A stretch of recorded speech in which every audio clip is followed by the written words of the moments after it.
Hello kabayan, magandang araw at magandang gabi kabayan. Magpalit pala tayo ng back panel ng Juan kabayan, Mazda 3. Reinforcement, palitan din natin yan. Basag yan si kabayan oh. Talagang pumasok. So tanggal kabit tayo ngayon. So baklasin natin, hilahin muna natin yan si kabayan ha. So bago ang lahat kabayan, huwag kalimutang mag-subscribe kabayan ha. So maraming salamat. Yan kabayan, mayroon tayong panghila dyan. So hinila ko muna kasi pati yung lagyan na ng tire doon kabayan, yung para reserba, so pumasok din. So hinila ko muna yon, tapos sabay palo-palo doon sa loob. Kasi yung pinalitan natin kabayan, yung panel lang, yung panel na yan. Yung sa labas lang, sa loob hindi na. So maglagay lang tayo ng kuwan doon. Pinahiran ko ata yung parang kuwan niya kabayan, parang rubberized siya na ipinahid para original pa rin tingnan. So natanggalan natin. So lilinisan na natin yan para ikabit natin yung bago rin. So masin naman yung gamit na bago dito kabayan para original spot wheel yan oh. Pero sobrang bigat na si kabayan, nasa mga 40 kilos siya.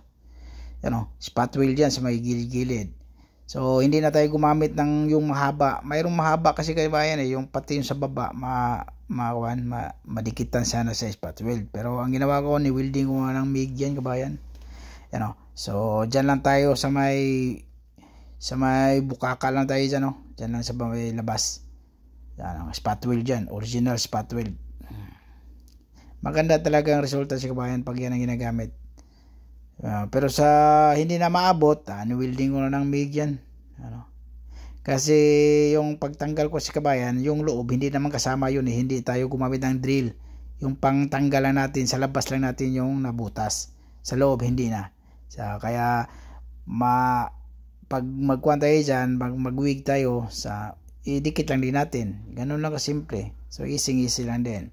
Kaya MIG mas madali. Pero basta okay yung trabaho kabayan, walang problema. Sigurado yan. Tapos yung alignment, ilagay natin yung bumper, kumpleto na tayo, so walang problema. Pero siniting natin yung kabayan na bago natin binigay sa preparasyon. So nilagay natin yung bumper, tinignan natin yung T-light, sinik muna natin bago pinutrahan.